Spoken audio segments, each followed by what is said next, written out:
here's my view of it.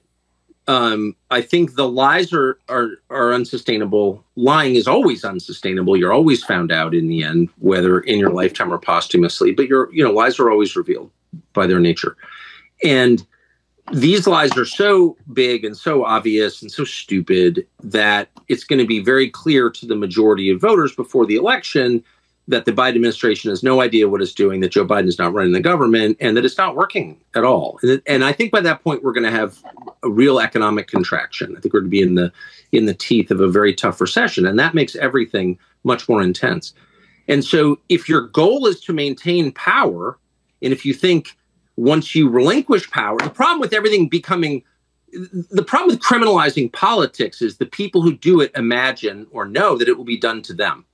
So once you start indicting your political opponents, you know that you have to win or else they're going to indict you if they win, right? Right. And so they can't lose. They will do anything to win.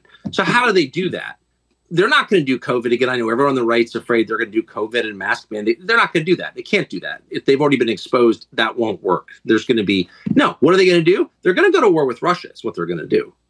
There will be a hot war between the United States and Russia in the next year. And really? Yes, of course. They want it anyway.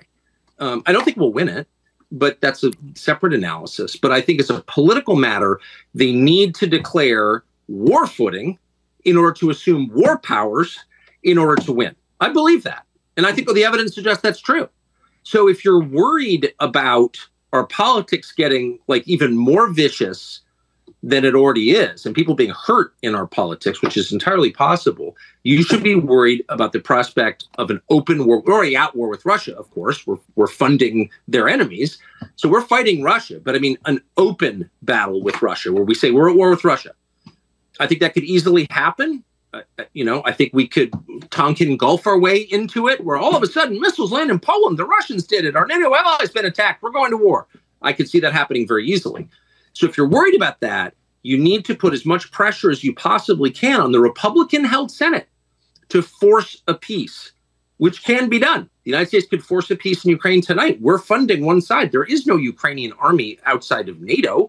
If NATO withdrew its support for Ukraine, Ukraine would crumble in a day. So we are the only power in the world that can bring both sides to the table to force a peace, which will be unsatisfactory as all forced peaces are. Like each side will give more than it wants, but that's the only option. Otherwise, I would bet my house on it. We are going to war with Russia. And of course, the stakes are everything, our life on the planet. I mean, these are the two biggest nuclear arsenals in the world facing off against each other. So this is insane. They're insane. These are people who think men can become women, who believe that face masks save you from COVID. I mean, these are not rational people. Would they go to war with Russia? Of course they would. Again, they want to anyway. And I don't know why Republicans don't get this at all, but they don't seem to get it. And meanwhile, Republican leaders, and Mitch McConnell's senile too, so I don't even blame him, but all the stupid Republican senators and McCarthy in the House, I mean, it's pathetic. These people are all on board with the war against Russia. Why? Well, I think it may even be scarier because you say they believe masks work or they believe men can become women and so on and so forth. I don't know that they believe that. I think it may be worse. I think they can say or do anything to hang on to power. Their view of Russia is very, and I can say this as someone who was, against the Soviets when it mattered, when they existed. But I'm maybe the only person in the United States who doesn't really have very strong feelings about Russia. I'm not that interested in Russia. I don't see it as our enemy or ally. I just don't have strong emotions about Russia. So I look at this and I see true hysteria. Like they've convinced themselves that our global enemy is Russia. And I really think they mean that. And certainly the Republicans mean it. The Nikki Haley, Mike Pence, the low IQ wing of the Republican Party, which is most of the Republican Party, is low IQ at the leadership level. They all think that and they mean it. And someone needs to slap them awake.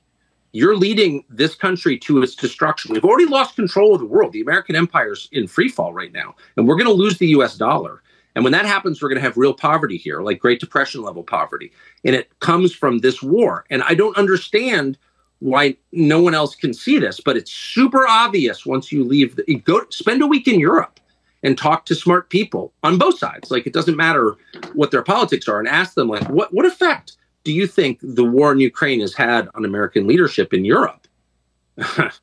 Dude. And by the way, Western Europe is our only reliable ally in the world. We only have one real ally, and that's Western Europe. And Western Europe is being destroyed by this. The German economy was crushed when the Biden administration blew up Nord Stream. I know nobody cares, but if you think like long term about this, they're really kicking the legs out from under this country in a way that is not possible to repair, at least in the short term.